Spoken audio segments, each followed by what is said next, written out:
महादेव, जय भोलेनाथ। नमस्कार, मैं साधना पांडे मार्गदर्शन पे आपका स्वागत करती हूँ। दोस्तों, मकर संक्रांति आने वाली है।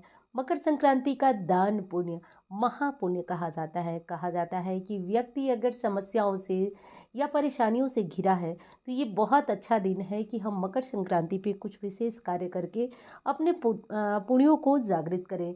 क्या और कैसे करना है, ये सारी महत्वपूर्ण बातें इस वीडियो में जानेंगे। दोस्तों, स्नान दान तो आज सभी करेंगे, लेकिन किस मुहूर्त में आप दान करें कि आपके द्वारा किया गया दान महादान बन जाए। साथ साथ स्नान किस शुभ मुहूर्त में करें, ये जानना आपके लिए बहुत ज़रूरी है। क्योंकि देखिए, वैसे तो सारी ही चीज़ें ज़रूरी होती हैं, परंतु जब हम सही शुभ मुहूर्त में इन चीज़ों को करते हैं तो ये हमारे लिए और शुभ और श्रेष्ठ बन जाती हैं। साथ साथ दोस्तों, जब कोई दिन बहुत पुण्यदायी होता है तो आप जानते हैं कि उस दिन हम कुछ ऐसा करते हैं जबकि थोड़ा करके और हमें बहुत ज़्यादा करने का पुण्यफल प्राप्त होता है। तो आज वैसा ही दिन है मकर संक्रांति का, जिसमें हम थोड़ी सी ही कुछ चीज़ें दान करेंगे, लेकिन वो हमारे लिए महापुण्यदायी बन जाएंगी। सुहागिनों को आज बताती हूँ अखंड सौभाग्य प्राप्त करने के लिए आपको मकर संक्रांति पे क्या और कैसे करना है। ये सभी महत्वपूर्ण बातें जो है आज के वीडियो में जानेंगे। सबसे पहले तो कुछ लोगों का प्रश्न है कि हम 14 को ही मकर संक्रांति मना रहे हैं। तो देखिए, मना रहे हैं तो ठीक है, कोई बात नहीं, आपकी अपनी इच्छा है। क्योंकि 14 को कुछ लोग अंकों के हिसाब से मकर संक्रांति को लेते हैं, तो यदि आप उनमें से हैं जो 14 अंक के हिसाब से मकर संक्रांति मनाते हैं, कोई दिक्कत नहीं, आप उस दिन मना लीजिए। लेकिन मकर संक्रांति दान और पुण्य का समय है, विशेषकर स्नान दान के लिए बहुत महत्वपूर्ण है। कहा जाता है कि मकर संक्रांति पर दान कर हम सूर्य और शनि दोनों की कृपा एक साथ पा सकते हैं।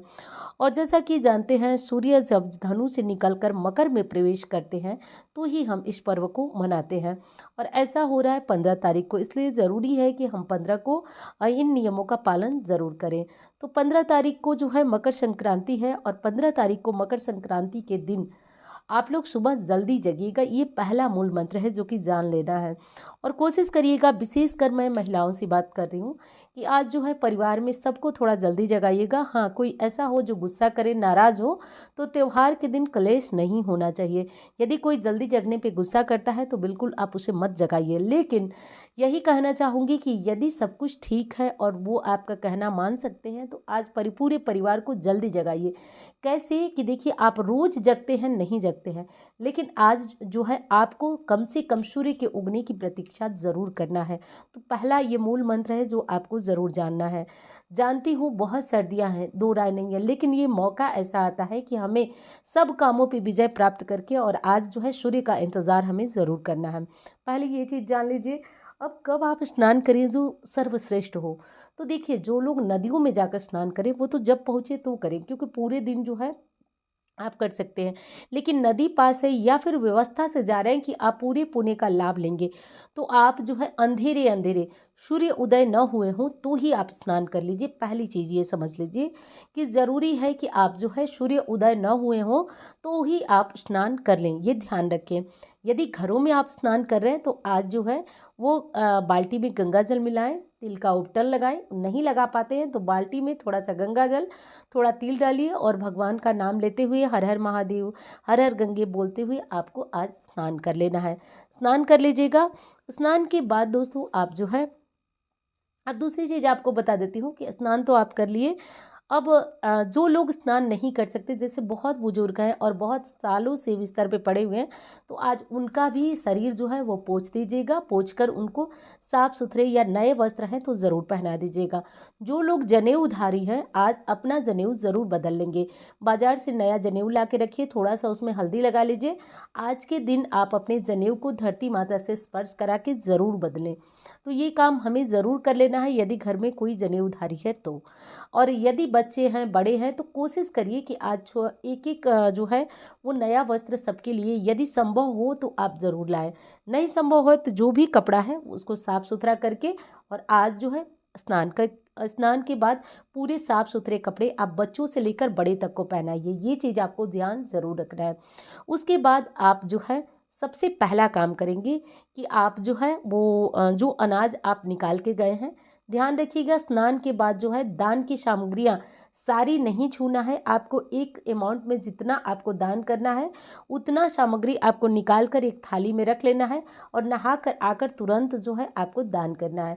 अब उनके लिए बताती हूँ जो नदियों में स्नान करेंगे। आप लोग पहले दान नहीं करेंगे, आप लोग पहले नदी में खड़े खड़े भीगे वस्त्र से ही पहले सूर्य को अर्घ्य देंगे। भले ही आप 4 बजे नहा रहे हैं लेकिन सूर्य नहीं दिखाई दे रहे, फिर भी आपको नदी में खड़े खड़े स्नान के बाद गीले वस्त्रों से सूर्य को जल देना है, क्योंकि वो जो जल देना होता है ना उसकी तुलना आप घर में नहीं कर सकते। तो आप लोग पहले जल दीजिएगा, उसके बाद साफ सुथरे वस्त्र पहनकर और नदी पे उपस्थित लोगों में आप ज़रूरत की जो चीज़ें दान वगैरह के लिए ले गए हैं वो आप बांट दीजिएगा। परंतु जो लोग घर में घर में अपना मकर संक्रांति मना रहे हैं वो लोग स्नान के बाद दान करेंगे। उसके बाद आप अपनी पूजा शुरू करेंगे, जैसे सूर्य को जल देना, तुलसी जी की पूजा करना और अन्य जो पूजा पाठ के कार्यक्रम हैं आप अब वो शुरू कर सकते हैं। दूसरी चीज़ है दोस्तों कि स्नान और दान का शुभ और सही मुहूर्त क्या है।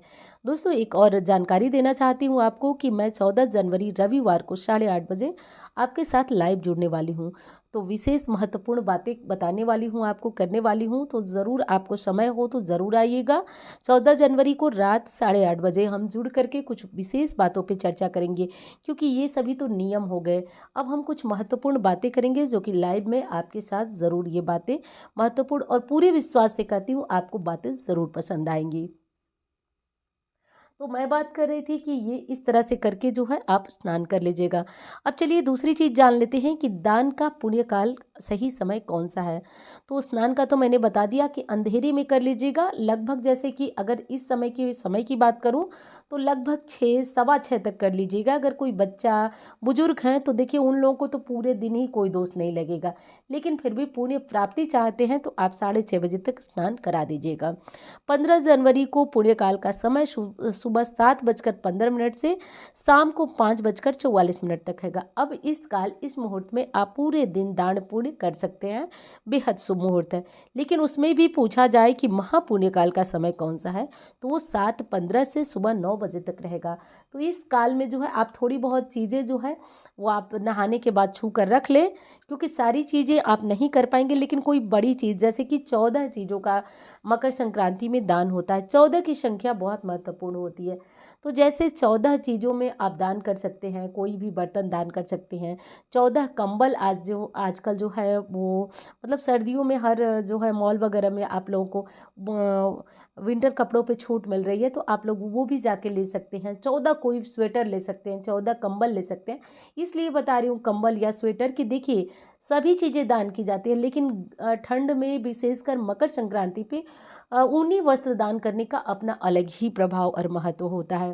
कहा जाता है जिस कामना के लिए हम 14 चीज़ें दान करती हैं वो भगवान की कृपा से शीघ्र पूर्ण हो जाती है। तो ये चीज़ें जो है 7:15 से 9 बजे तक आप कर सकते हैं, यदि महापुण्य काल में आप इन 14 चीज़ों का दान कर सकते हैं। तो अब मैं बताती हूँ दोस्तों कि सुहागिनें आप जो है ज़रूर ये काम कर लीजिए। यदि जो है किसी भी तरह से आपके मन में ये डर लगता है कि आपके पति आपका साथ न छोड़ दें, आपको जो है अखंड सौभाग्य बना रहे, इसके लिए आप जो है आज 14 सुहाग की सामग्रियों का दान कर सकते हैं। 14 पत्ता बिंदी का दान कर सकते हैं। 14 मतलब आप लोग जानते हैं सिंदूर की डिबिया दान कर सकती हैं, 14 नेल पॉलिश दान कर सकती हैं, या चाहें तो 14 जगह, वो वैसे तो थोड़ा ज़्यादा हो जाएगा, 14 जगह जो है वो श्रृंगार की अलग अलग 5-5 सामग्रियाँ कर ले। टोटल आपकी इच्छा के ऊपर है, तो आप ये ज़रूर कर लीजिएगा। जिन बेटियों की पहली मकर संक्रांति है वो कोशिश करें कि आज 14 कुछ नहीं कर पाती हैं तो 14 सिंदूर और बिंदी के पत्ते ले आकर के बांट दें। अब ये 14 लोगों में बांटना चाहिए, ये ज़रूरी है।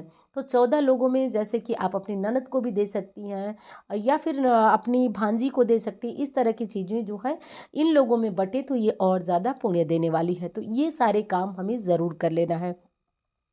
अब एक चीज़ और बता देती हूँ दोस्तों, मकर संक्रांति पे भूलिएगा नहीं आप लोग। देखिए मकर संक्रांति के एक दिन पूर्व, विशेषकर मैं गृहिणियों की बात कर रही हूँ, आप लोग अपने घर की सफाई ज़रूर कर लीजिएगा। उस दिन करने के चक्कर में कदापि मत जाइएगा। एक दिन पहले आप अपने घर को, यदि मिट्टी का आंगन है तो आप उसको गाय के गोबर से लीप सकते हैं, लेकिन ऐसा होता नहीं है। पहले ऐसा होता था, अब नहीं होता है। जो भी घर है, बहुत सर्दियां हैं लेकिन आप उसकी साफ सफाई जरूर कर लीजिएगा।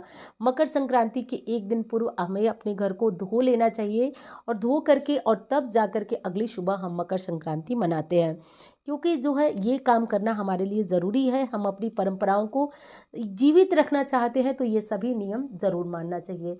तो ये काम हमें कर लेना है। घर की साफ़ सफाई एक दिन पहले यानी संडे को कर लीजिएगा, और जो है मंडे को हमारी मकर संक्रांति मनाई जाएगी। तो ये सारे काम करिए दोस्तों। और नए वस्त्र नहीं धारण कर सकते हैं, कोई दिक्कत नहीं। आप जो सामान्य वस्त्र है उसको एक दिन 2 दिन पहले आप धो लें, धोकर साफ। बच्चे हैं तो भी आप उनको पहने हुए वस्त्र नहीं, धो करके आज साफ सुथरे वस्त्र पहनाएं। सबको ये चीज़ ध्यान ज़रूर रखना है। 14 चीज़ों का दान वो ज़रूर कर ले जिनकी अभी नई नई शादी हुई है, पहली या दूसरी मकर संक्रांति है, तो ये चीज़ें जो है ज़रूर दान किया जाता है। आपको कोई 14 बांटने वाला नहीं मिलता है, तो आप क्या करें कि 14 जो है अपनी ननद को दे सकती हैं, अपनी भांजी को दे सकती हैं। तो ये काम आप सभी ज़रूर कर लें। कोई महंगी चीज़ नहीं है, लेकिन करना विशेष पुण्यदायी होता है। तो ये जानकारियाँ थी दोस्तों, और उम्मीद करती हूँ आपको अच्छी लगेंगी। और हाँ दोस्तों, इंस्टाग्राम फेसबुक पर मुझे फॉलो करना चाहते हैं तो कर सकते हैं। और ये जो मेरा नंबर है, इस पर केवल और केवल आप कुंडली दिखाने के लिए, कुंडली बनवाने के लिए संपर्क कर सकते हैं। अब देखिए, ये चीज़ मैं आपको बता दूं कि मकर संक्रांति जो है वो इतना महत्वपूर्ण है कि इसी दिन को जब भीष्म पितामह ने अपने प्राण त्यागने के लिए चुना था, और जैसा कि आपको पता है कि वो सरसैया पे, बाणों की सैया पे लेटे थे, अत्यंत पीड़ा थी, लेकिन आज का ही दिन चुना। क्यों चुना? क्योंकि आज के दिन किसी के समान कोई पुण्यदायी दिन नहीं है। कहा जाता है कि आज यदि मृत्यु प्राप्त हो जाए तो व्यक्ति जो है वो लौट कर मनुष्य योनि में या जन्म मृत्यु के बंधनों से मुक्त हो जाता है। तो देखिए, अब हमारे अंदर तो क्षमता नहीं है कि हम इच्छा मृत्यु प्राप्त कर पाए। जितना हो सके हमें ये सारे काम कर लेना है। अब एक चीज़ और बता देती हूँ, जब कोई दिन बहुत महत्वपूर्ण होता है तो ध्यान रखिएगा दोस्तों, उस दिन कुछ विशेष चीज़ें नहीं करना चाहिए। और हाँ दोस्तों, एक चीज़ और कहना चाहूँगी, आपको बातें पसंद आ रही हैं, वीडियो पसंद आ रही है तो प्लीज़ लाइक ज़रूर करिएगा और सब्सक्राइब भी कर लीजिएगा चैनल। इस तरह की जानकारियाँ आपको समय से मिल जाए, इसके लिए ज़रूरी है कि आप चैनल के साथ जुड़े रहिए। तो देखिए, जब कोई ज़रूरी दिन होता है, कोई महत्वपूर्ण पुण्यदायी, तो जिस दिन ये होता है कि इतना सा दान करके हमें बहुत बड़ा पुण्य मिलता है, तो हमें जो है उस दिन कुछ विशेष चीज़ें नहीं करना चाहिए, क्योंकि इतनी सी चीज़ें बड़ी बन जाती हैं, क्योंकि उस दिन की विशेषता ऐसी होती है। तो आज देखिए, किसी से कलह कलेश नहीं करना चाहिए। इसलिए मैंने कहा कि अगर कोई नहीं जगता है तो आप प्रेशर मत करिए, जोर ज़बरदस्ती मत करिए, जाने दीजिए, छोड़ दीजिए, त्यौहार का दिन है। अब दूसरी चीज़ है कि जैसे कि आज किसी से लड़ाई झगड़े, या विशेषकर बच्चों को भी अपशब्द मत कहिएगा। ये जो है अपशब्द आपका कहना बच्चों के भविष्य को खराब कर सकता है। परिवार में किसी से आज जो है मनमुटाव है, झगड़े है, आज उसको तूल मत पकड़ाइएगा। कोशिश करिएगा कि दरवाजे पे जितने लोग दस्तक दें, कुछ मांगने वाले आएँ, तो कोशिश करिएगा कि उनको देते चले जाएँ, देते चले जाएँ। और भगवान से ये प्रार्थना करिएगा कि हे प्रभु, इतना दीजिए कि हर मांगने वाले को हम आपकी कृपा से संतुष्ट करते जाएँ। तो बस इस तरह से करके दोस्तों हमें अपनी मकर संक्रांति मना लेना है। और मकर संक्रांति की बहुत बहुत शुभकामनाएं और बधाइयाँ। उम्मीद करती हूँ आप सभी बहुत प्रसन्न होंगे। कमेंट बॉक्स में हर हर महादेव ज़रूर लिखिएगा। धन्यवाद।